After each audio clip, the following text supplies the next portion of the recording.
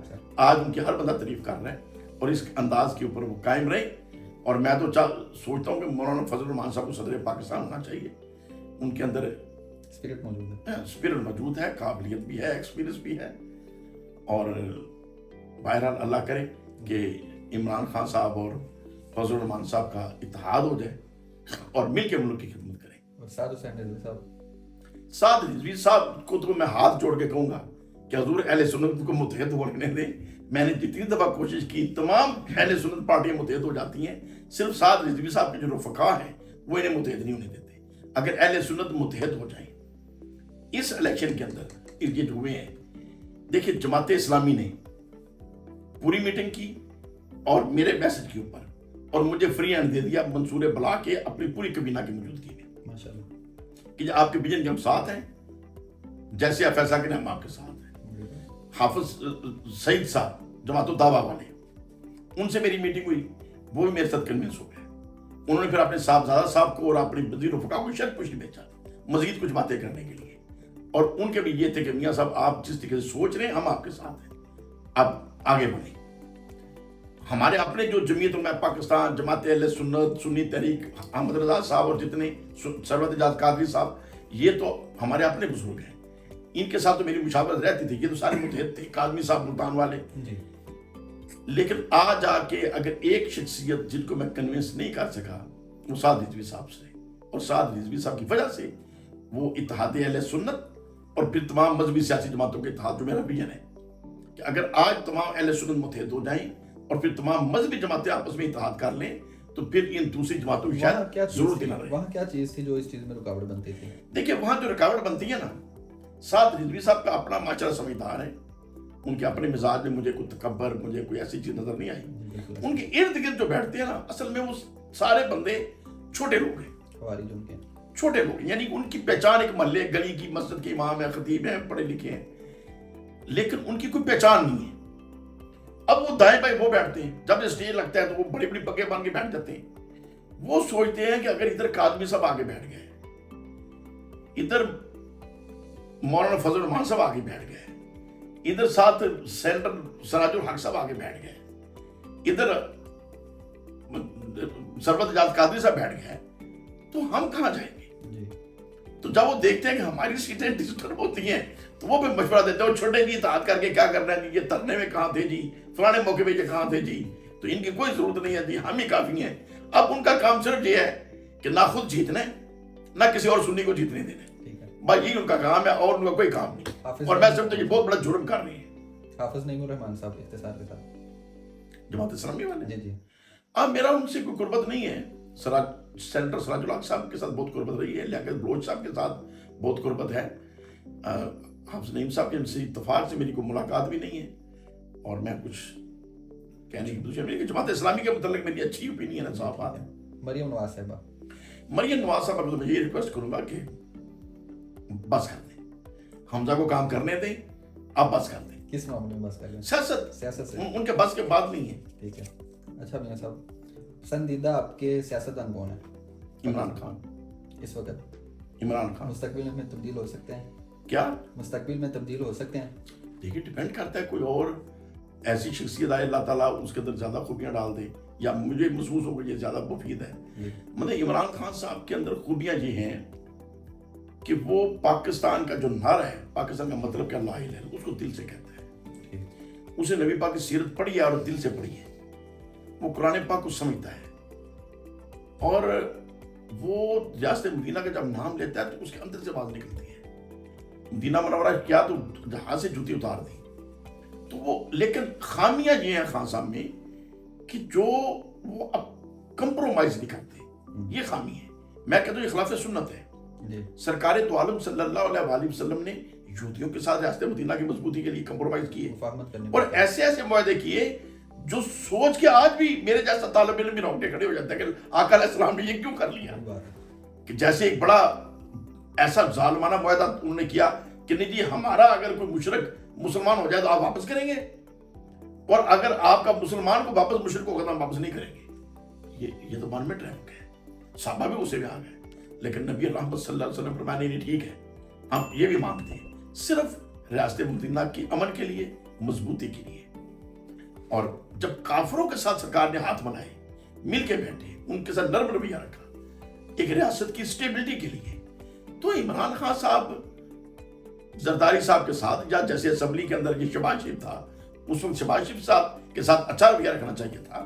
میں ان چیزوں کا عمران خان کے اوپر تنقید کرتا رہا ہوں کہ خان صاحب غلط کرتے ہیں. جب پرائم منسٹر تھے یہ سٹائل ٹھیک نہیں ہونا چاہیے تھا. یہی ان کا سٹائل تھا جس وجہ سے یہ ساری تکلیفیں آئیں. اور پھر ملٹری کے بارے میں جو خان صاحب نے رویہ رکھا کہ یہ نیوٹرل، یہ جانور، یہ بھی غلط رویہ تھا. حالانکہ ملٹری عمران خان کے خلاف نہیں تھی. امین نے سوچ لیا اچھا اگر کوئی انڈیویجول کسی کی رائے ہے تو وہ تو انفرادی رائے ہے، ملٹری نے ایسے ادارہ تو آپ کے خلاف کوئی کام نہیں کیا. عدم اعتماد ہوئی، سیاسی طور پہ ہوئی. زرداری صاحب نے کی، فضل الرحمان صاحب نے کی، آپ روک لیتے. آپ نے تو کسی کو ترلا بھی نہیں کیا ایک سنگل بندے کو. کیا عمران خان صاحب کا کام نہیں تھا جو ہے میں نے چھوڑ کے جا رہے ہیں ان کو کالے کرتے، ان کو فون کرتے اور ان کو اپنے نمائندے بھیجتے، شاہ قریشی صاحب کو بھیجتے، اسد عمر کو بھیجتے. لیکن نہیں، آپ نے پرواہ کی تو عدم اعتماد ہو گئی تو برداشت کریں، غصہ کیوں کرتے ہیں. تو بہرحال میری محبت خان صاحب سے ہے، لیکن ان باتوں کے اوپر مجھے دکھ ہے. اور یہ باتیں میں خان صاحب کو پرائم منسٹر ہاؤس میں بھی جب بھی ملاقات ہوتی تھی تو کوئی نہ کوئی ایسی باتیں میں عرض کرتا رہتا تھا کہ سر یہ چیز ایسے کر لیں، یہ ایسے کر لیں. اور میری باتیں ہمیشہ انہوں نے پسند کی، لیکن عمل کرنے کے اندر پھر وہ پتہ نہیں کیا چیز مانے آ جاتی تھی. سر فیورٹ عالم دین مقرر جن کو اکثر سنتے ہوں گاڑی میں، سفر میں یا ویسے عام حالات میں؟ اچھا نہیں، میں سب کی سن لیتا ہوں موضوع کے اعتبار سے. طاہر القادری صاحب ہیں، بڑا اچھا بیان کرتے ہیں. ہمارے دوسرے اپنا اور کئی مبلغ ہیں، بڑی اچھی ان کی گفتگو ہے. تو مطلب وہ میرا کوئی ایسا نہیں ہے، سب سے محبت ہے، سب سے میں سیکھتا ہوں. اور جب کبھی فرصت ہو تو مطلب موضوع کے مناسبت سے اگر وہ یوٹیوب پہ سرچ کریں تو بے شمار علماء کی باتیں آ جاتی ہیں، تو بندہ ان سے سبق لیتا ہے، سیکھتا ہے. فیوریٹ صحافی کون ہے آپ کے؟ اس میں بھی میں کوئی خاص اوپینین نہیں دے سکتا، لیکن بے شمار مجھے پسند بھی ہیں اور بے شمار نہیں پسند. جو بقو مال ہیں، ٹھیک ہے نا، جیسا کہ وہ ایک بندہ ہے جو پہلے یہ چیئرمین بھی رہا ہے اس کا ادارے کا، ابصار عالم صاحب، نہیں پتہ نہیں کیا نام ہے اس کا، اس کا چیئرمین رہا ہے پیمرا کا، ابصار عالم ان کا نام شاید، ٹھیک ہے نا. مطلب کہ وہ ایسی اوٹ پٹانگ باتیں کرتا ہے، بالکل 2 نمبر. اور اس طریقے سے اور کس صحافی ہیں جو 1 وے ٹریفک چلاتے ہیں، ٹھیک ہے نا. تو یہ تو صحافت نہیں. چلیں آپ کے لیے آسان کر دیتے ہیں، مجیب الرحمان شامی صاحب ہیں. نہیں، مجیب الرحمان شامی صاحب سینئر آدمی ہیں، قابل احترام ہیں، اور مجھے ان کا تو بڑا احترام ہے مجھے. کھانے میں آپ کو کیا پسند ہے؟ ہاں، کھانے میں اگر پسند کی بات کریں تو میں یا تو دال چاول پسند کرتا ہوں، مونگی کی دال یا آلو گوشت. اگر میرے سے چوائس پوچھے تو، لیکن آج کل ویسے میں کریلے کی زیادہ اور چنے کالے آج کل زیادہ میں یہ کوشش کرتا ہوں کہ یہ پکے. اچھا میاں صاحب، آخر پہ جو ہمارے سامعین اور ناظرین ہیں ان کو کیا پیغام دینا چاہیں گے؟ ملکی سطح پر بھی جو حالات ہیں اس کے پیش نظر سیاسی اور خاص طور پہ مذہبی اور لسانی جو ایک تعصب اور فرقے کی ایک فضا جو قائم ہے، تو اس کو کس طرح ہم اتحاد کی طرف لے کے آئیں، ملکی یکجہتی کی طرف لے کے آئیں اور ایک امن اور سلامتی کا جو گہوارہ اپنے ملک کو بنا سکیں؟ دیکھیں، پہلی بات تو یہ ہے کہ ہمارے جو مذہبی اور سیاسی اختلافات ہیں ان کی وجہ سے نفرتیں نہیں پیدا کرنی چاہیے. اختلاف کو اصل طریقے سے اختلاف ہی رکھنا چاہیے اور اپنا پیغام دینا چاہیے. شرف و شیف سے ہم نے بزرگوں سے یہی سیکھا ہے کہ آپ اپنی بات کریں، دوسرے کے اوپر تنقید نہ کریں. تو اگر میرے پیغام کے اوپر اکثریت کنوینس ہو جاتی ہے تو وہی میری اچیومنٹ ہے. تو اگر میں دوسرے پہ تنقید میں وقت ضائع کروں گا تو اس میں کشیدگیاں پیدا ہوتی ہیں، تناؤ پیدا ہوتا ہے اور وہ امن خراب ہوتا ہے. تو میری یہی ریکویسٹ ہے بطور خاص مسلمانوں کو، تو میں یہ کہوں گا کہ اپنی نمازوں کی پابندی کریں اور اپنا لین دین ٹھیک رکھیں، کیونکہ لین دین ایک ایسی چیز ہے جو روز محشر بھی معافی نہیں ہے، اللہ نے بھی معاف نہیں کرنا. اگر کوئی نماز رہ گئی تو شاید اللہ معاف کر دے توبہ کرنے سے، روزہ چھوٹ گیا تو اللہ شاید معاف کر دے. لیکن اگر کسی کے 10 روپے دینے ہیں اور آپ نے نہیں دیے تو وہ اللہ نے معافی نہیں دینی. شہید کو بھی قرضہ معاف نہیں ہے، تو یہ چھوٹی بات نہیں ہے. تو بہرحال یہ میں اکثر دوستوں کو سمجھاتا ہوں کہ نمازوں کی پابندی رکھیں اور لین دین کا دھیان رکھیں، اپنے ماں باپ کا احترام کریں،